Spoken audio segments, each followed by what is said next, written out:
طلع البدر علينا من ثنيات الوداع وجب الشكر علينا ما دعا لله داع.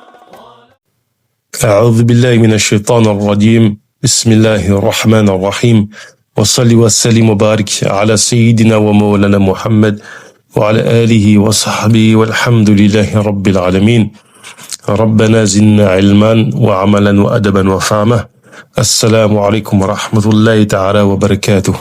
Donc, on est sur le deuxième dars, sur le fiqh du mariage, sur le madhab de l'imam Malik. Et on a présenté donc les statuts essentiels du mariage, d'une part. Et là, on va commencer à aborder les arcanes. Effectivement, l'auteur nous dit وَالْأَوَّلُ لَهُ أَرْكَانُ أَرْبَعَةٍ. Donc, le mariage a 4 rukn, c'est-à-dire 4 éléments fondamentaux. À savoir que sur cette terminologie, il y a matière à discussion. Mais on va rester sur une présentation succincte. Le premier des rukn, al-awwal, al-wali, c'est celui qu'on va traiter aujourd'hui. À savoir le tuteur. فلا يصح العقد بدونه. Le contrat, en aucun cas, ne peut être valide sans tuteur.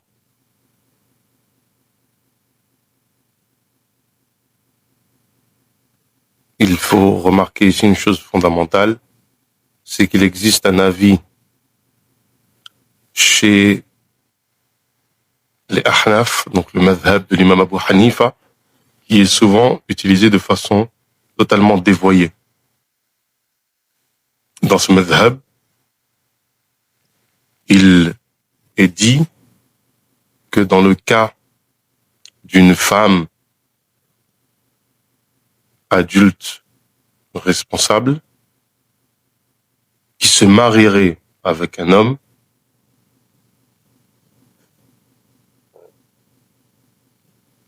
si cet homme rassemble pas moins de 8 caractéristiques au sujet de ce qu'on appelle al-kafa'a, on verra, c'est l'idée d'équivalence, et que dans toutes ces caractéristiques-là, il est soit égal ou supérieur à la femme, à ce moment-là, le père, le wali, le tuteur, valide le mariage. Le mariage peut être considéré comme valide. Il faut faire attention ici à cette question. C'est-à-dire que si il manque dans ces 8 éléments constituent on va dire la question de l'équivalence entre l'homme et la femme. Il y a 2 possibilités, 2 avis. Il y a 3 avis.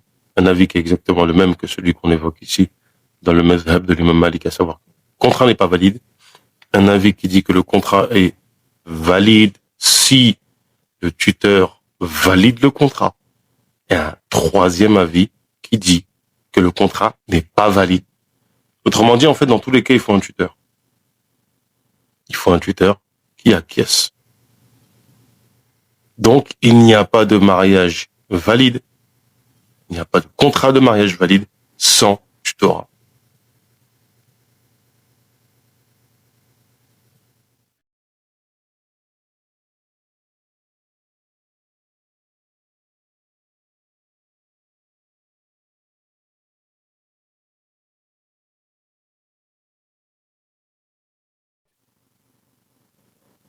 Il y a comme condition pour ce tutorat ويشترط في الولي الشروط.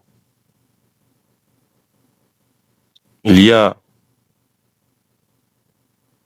concernant le tuteur des conditions. Parmi elles,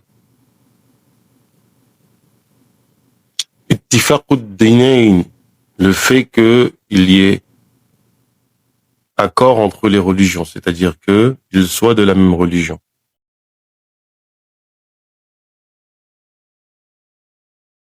C'est-à-dire qu'il n'y a pas de mariage, فلا يتزوج الكافر المسلمة.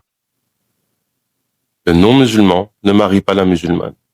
ولا يسلم الكافرة. Donc le musulman ne marie pas la non-musulmane. Sauf إلا أن تكون أمته أو وقته. Ça c'est dans une situation qui n'existe plus aujourd'hui, sauf si c'est ça, son esclave à lui, ou bien celle qu'il a affranchie. Dans ce cas, il pourra la marier. C'est une situation qui n'existe plus aujourd'hui, évidemment. Donc, ici, qu'est-ce que cela veut dire? Cela veut dire que si une fille est convertie, son père, s'il n'est pas musulman converti comme elle, il ne peut pas la marier. Il ne peut pas la marier.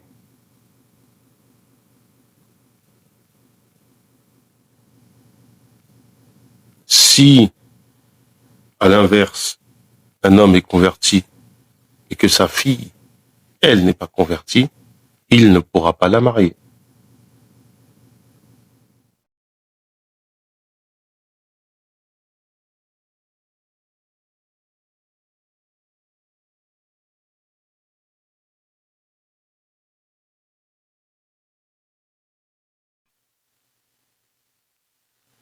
Donc, ce qui nous intéresse ici, c'est que si ils ne sont pas de la même religion, on va regarder qui est musulman entre les deux. Si c'est la fille, son tuteur doit être nécessairement musulman. Si c'est le musulman, le tuteur qui est musulman, la chose est comme on l'a dit, il ne peut pas la marier, sauf un cas exceptionnel qui n'existe plus aujourd'hui. Parmi ces conditions, le fait qu'il soit libre. Le fait qu'il soit libre. Effectivement, comme on l'a dit, dans une société où il existait des captifs, des esclaves, al-abdu, wal-mukatab, wal-mudabbar, wal-mu'taq, ba'du, yafsukh ma'aqdu. C'est-à-dire que celui qui est totalement possédé, celui qui a un contrat d'affranchissement qui est en cours, c'est-à-dire qui n'est pas encore affranchi, il a signé un contrat d'affranchissement, il est en train de payer par échelonnage ses mensualités pour être affranchi. Ou celui qui est mudabbar, c'est-à-dire que celui dont le maître a dit, une fois que je serai décédé, tu seras libre. Le mu'taq, c'est-à-dire celui qui est affranchi, mais une partie est affranchie. Comme si deux frères héritaient de leur père un esclave, et que l'un des deux affranchit l'esclave, il n'est pas totalement affranchi parce qu'il a deux propriétaires. On annule le contrat fait par l'esclave. Ceci même si c'est après la consommation.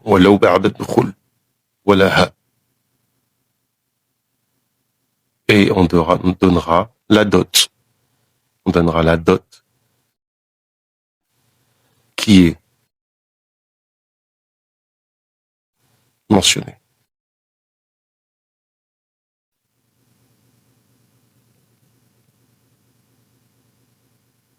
La dot complète. C'est-à-dire que si un homme se marie sans l'autorisation de son maître et qu'il y a eu consommation, on annulera le mariage.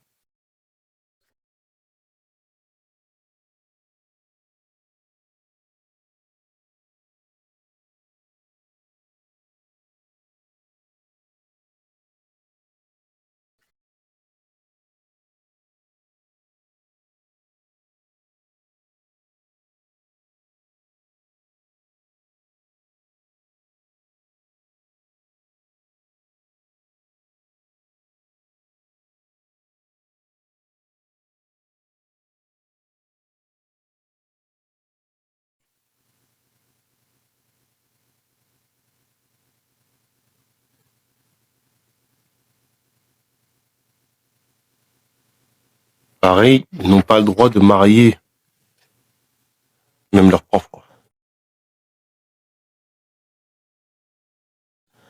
Si un esclave a marié sa fille sans l'autorisation de son maître, dans ce cas de figure,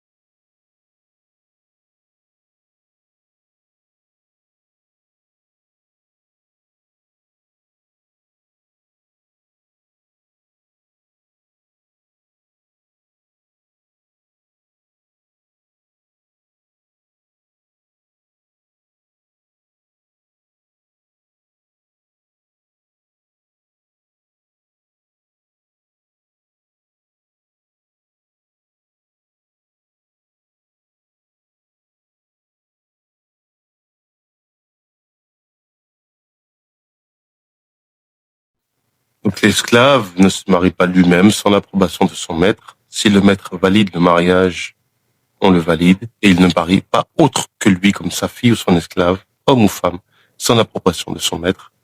Si le maître ne valide pas, on annule le mariage par divorce.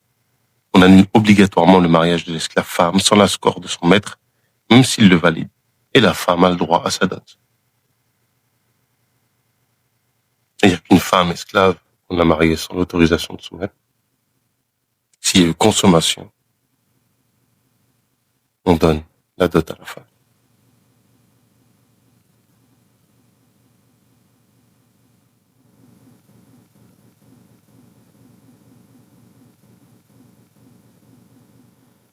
Certains ont dit وَمِنْهَا عِنْدَ بَعْضِهِمْ أَنْ يَكُونَ غَيْرَ الْمَوَلَّى عَلَيْهِ. En fait, on parle du fait d'être sous tutelle, c'est-à-dire que, selon l'avis de certains savants de l'école, le mariage est suspendu à l'aval du tuteur de celui sous tutelle. Il évaluera si le mariage est bénéfique pour son pupille. Ici, on parle de la personne qui est sous tutelle, soit du fait d'une faiblesse mentale, ou bien d'une situation financière qui fait que on l'a mis sous la tutelle de quelqu'un.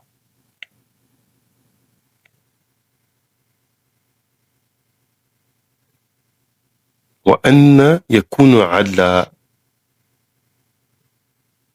Il doit être intègre.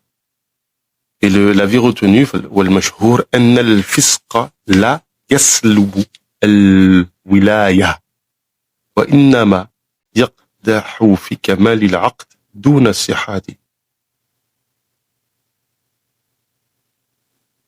Donc il doit être intègre. Le mashhour est que la perversité, donc le fait de commettre des grands péchés en public, n'annule pas le tutorat, ne le fait pas tomber. Plutôt, ça diminue la perfection du contrat, sans influer sur sa validité.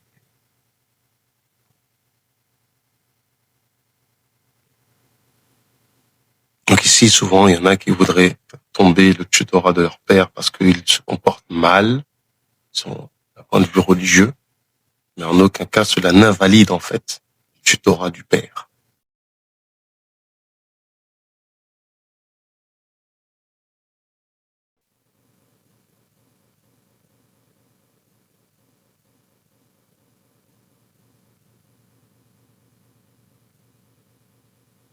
On reviendra d'ailleurs sur l'ordre des tuteurs parce que c'est une chose souvent qui est très mal expliquée.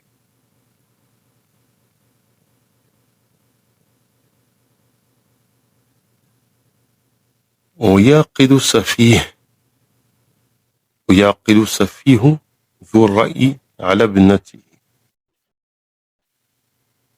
بإذن وليه.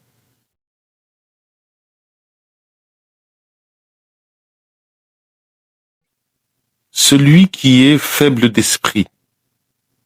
Donc le faible d'esprit ici, c'est pas celui qui est fou, mais c'est, on va dire, celui qui n'est pas futé. Il y a certaines personnes qui ne sont pas atteintes de maladie mentale, mais qui sont niaises, qui sont niais. On peut facilement manipuler. Ou on peut prendre aussi les personnes qui sont atteintes de certaines maladies génétiques, comme la trisomie, qu'on peut estimer étant, on parle de faiblesse d'esprit, si vous voulez. Cette personne-là va être sous tutelle, est capable de donner son avis, c'est-à-dire qu'il a une certaine intelligence, évidemment, de façon sensée peut conclure le contrat de mariage de sa fille à condition d'avoir l'autorisation de celui dont il est sous tutelle.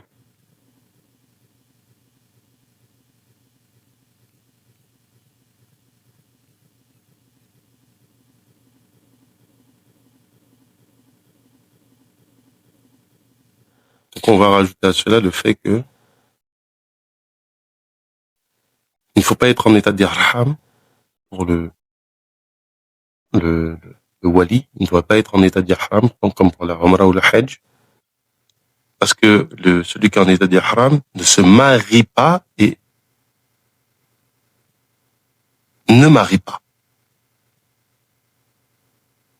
Il peut faire une wakala, c'est-à-dire déléguer à quelqu'un le fait de le marier ou de marier pour lui.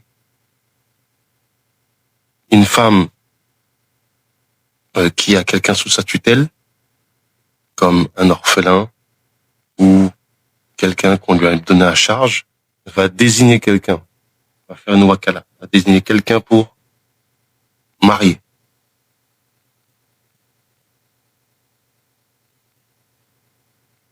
Savoir que le wakil, lui, n'est pas considéré par les conditions du wali, du tutorat. Les dernières choses qu'il faut retenir, c'est وَمِنْ هَالْبُلُوغ. Il doit être pubère. وَالْعَقْلِ. Il ne doit pas être atteint de démence. Il doit avoir toutes ses raisons. وَذُكُورِيَا. Et ça ne peut n'être qu'un homme. Une femme, وَالْمَرْأَةُ لَا يَجُوزُ عَقْدُهَا. Une femme ne peut pas se marier elle-même. Et non plus, elle ne peut marier.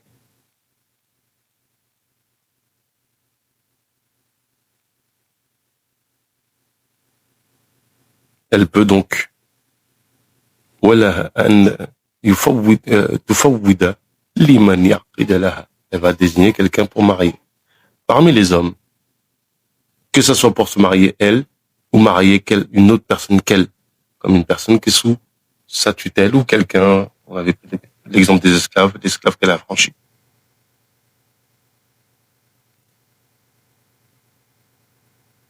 Quelqu'un qu'on lui a donné la personne qu'on lui a donné en tutelle, ce qu'on appelle la wasaya, c'est la tutelle testamentaire.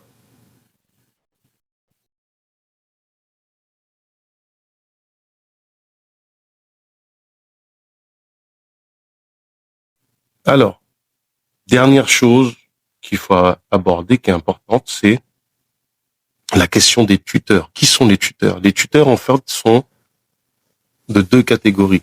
Le tuteur spécifique, ceux qui sont spécifiés dans les législations, et ceux qui sont le tutorat général. Le fils et le petit-fils de la femme sont ses tuteurs, qui sont prioritaires sur tous les tuteurs. S'il y a un fils et un petit, ou des petits-fils. Du fait que leur lien avec la femme est le plus fort. Ensuite, le père est le tuteur prioritaire. D'ailleurs, si la femme n'a jamais été mariée, c'est lui le tuteur qui a autorité de façon absolue. À noter que le père qui a cette autorité de façon absolue, si on se marie sans l'autorité, c'est-à-dire que si quelqu'un d'autre la marie, parmi ses frères, comme on verra, il va faire annuler le mariage. Donc, son père, son frère, le fils du frère, c'est-à-dire le neveu de la femme, son grand-père, son oncle et le fils de l'oncle, c'est-à-dire cousin de la femme, tout cet ordre-là doit être respecté. Donc, le fils, petit-fils, père, frère de la femme, le fils du frère de la femme, donc c'est-à-dire le neveu de la femme, son grand-père, son oncle, le fils de son oncle, c'est-à-dire le cousin de la femme. Le germain, donc même père, même mère, ont priorité sur le consanguin, c'est-à-dire ceux de même père, parce qu'effectivement, il est nécessaire qu'il ait un lien par un homme.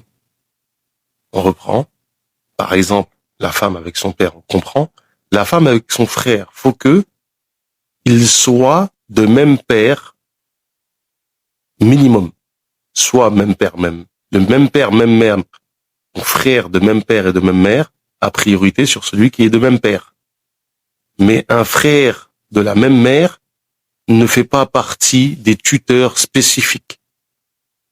Son grand-père, c'est-à-dire son grand-père paternel, le grand-père du côté du père, donc le père du père. Et son oncle, ça doit être les frères de son père, pas les frères de sa mère.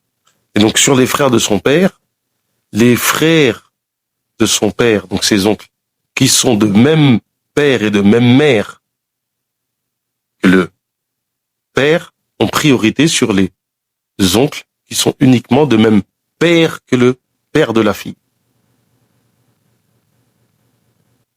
Ensuite vient le maoula, c'est celui qui a affranchi. Donc on a déjà dit, cela n'existe plus aujourd'hui. Celui qui a éduqué l'orpheline. Le kafil, celui qui a éduqué l'orpheline, comme un parrain. Le hakim, c'est-à-dire le dirigeant. Et ensuite, l'ensemble des musulmans, qui eux ne sont pas des spécifiques. C'est souvent le cas pour les femmes qui ont converti. Elles demandent, oui, mais comment je fais? Elle va désigner, alors aujourd'hui on n'a pas de dirigeant, on n'a pas d'autorité, on pourrait remplacer cela par les imams de mosquée ou les responsables de mosquée. D'accord, mais c'est pas vraiment officiel. Donc elle peut désigner quelqu'un qui a les compétences, qui a réuni les compétences, parce qu'il a la sagesse, il a le savoir, etc. Le hakim, donc le dirigeant, a priorité sur celui qui a éduqué la fille, si elle fait partie des notables, donc gérants de la haute société, pour éviter les conflits. Dernière chose, cet ordre doit être respecté obligatoirement. Il doit être respecté obligatoirement. Et si ce n'est pas le cas, le mariage est valide, le mariage est valide si la femme a déjà été mariée. Si la femme a déjà été mariée.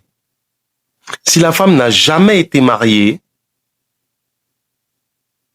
ne pas respecter l'ordre, invalide. Parce qu'en fait, le père est le tuteur absolu. C'est lui qui a priorité de façon absolue. Et si on marie sans son consentement, le mariage n'est pas valide. Si la fille n'a jamais été mariée.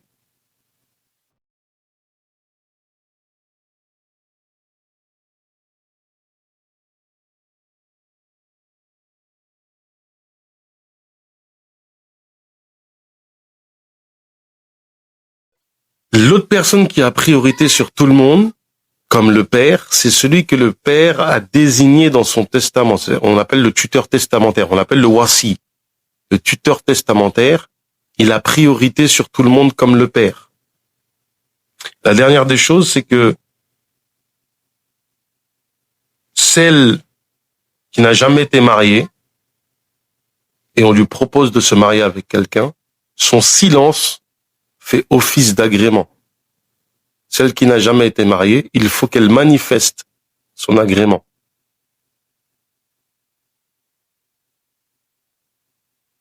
Et une femme qui a déjà été mariée, on l'a mariée avec la